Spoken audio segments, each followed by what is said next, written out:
Hello दोस्त, RRC Jaipur NWR से लिए फिक्स डीबी का खुशखबरी SC ST OBC EWS candidate के लिए बहुत अच्छा रहा। इस बार फिर से कट ऑफ डिक्रीज हुआ है और कह सकते हैं कि कैंडिडेट का जितना नंबर तक हुआ है उनका सिलेक्शन हो गया और अभी भी 5 डीबी के बाद 7 डीबी आएगा। एक तरफ लोग अनुमान लगा रहे थे कि 5 डीबी क्या 2nd डीबी भी नहीं आएगी इस बार, लेकिन देखिए जितने कैंडिडेट का सीट खाली होते जा रहा है उनको लिया जा रहा है। हालांकि अच्छा रहता कि पीटी पास सभी कैंडिडेटों को बुला लिया जाता है एक बार डीबी के लिए और उनके बाद उनको जितनी प्रायोरिटी से रहता उतने कैंडिडेटों को बुलाते रहते वो सही रहता, लेकिन एक्चुअली इन्होंने वोटिंग सिस्टम ख़त्म कर दिया है तो जितनी बार ज़रूरत पड़ती है उतना डीबी कराया जा रहा है। तो चलिए जो अभी व्यवस्था है वर्तमान उसी की बात करते हैं, क्योंकि अब वेटिंग की बात करना तो सही है नहीं, क्योंकि जब है ही नहीं है जो व्यवस्था उसकी बात करना ठीक नहीं है।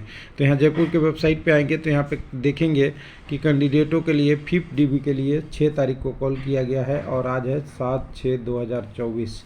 तो अच्छा न्यूज़ है कैंडिडेट को। इसको ओपन करेंगे, ओपन करते ही आप देखेंगे कि 1 डीबी का लिस्ट बहुत साफ साफ लिखा हुआ है कि किनको बुलाया गया है। बाकी कहानी पढ़ने से तो टाइम बर्बाद होगा, वीडियो में आपको उतना पढ़ने की ज़रूरत नहीं है। आपके लिए ज़रूरत की चीज़ें यहाँ है।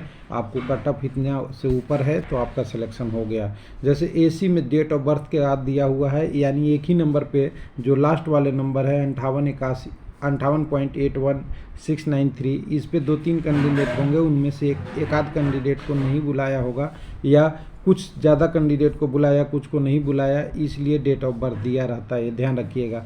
यानी एसी का कंटेंट आ गया 58 तक हो गया है। उसके बाद एसटी का कट ऑफ 59.47697 तक हो गया, ओबीसी का 67 हो गया और ईडब्ल्यूएस के लिए आपका 56.10837 हो गया।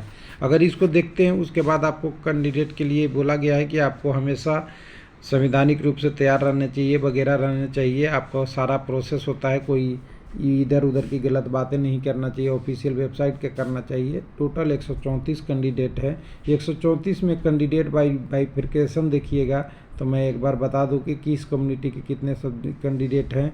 तो ईडब्ल्यूएस के वाले कैंडिडेट हैं, यानी 1 2 3 4 5 6 7 के बाद 8 9 10 कैंडिडेट ईडब्ल्यूएस के हैं इसमें 164 में। उसके बाद शुरू के कैंडिडेट जो हैं यहाँ पे 1 2 3 4 5 6 हो गया। उसके बाद 7 8 9 10 11 12 कैंडिडेट आपके लगभग एसी के हैं। एक आध ज़्यादा गिनती में कम होगा तो देख लीजिएगा। उसके बाद एसटी के कैंडिडेटों की संख्या 2 2 4 2 6 2 8 2 10 2 12 2 14 2 16 17 कैंडिडेट एसटी के हैं और बाकी जो बचे हुए हैं कैंडिडेट 17 10 और 12 इसको घटाने के बाद यानी 27 और 12 होता है आपका 39, यानी 40 मान सकते हैं। 164 में से 40 घटा देंगे तो आपके पास संख्या जो आ गई 124 कैंडिडेट हैं वो ओबीसी के लगभग हैं। तो कहिए खुशखबरी है कैंडिडेटों को लिए, जितने लोगों को बुलाया जा रहा है डीबी जाइए।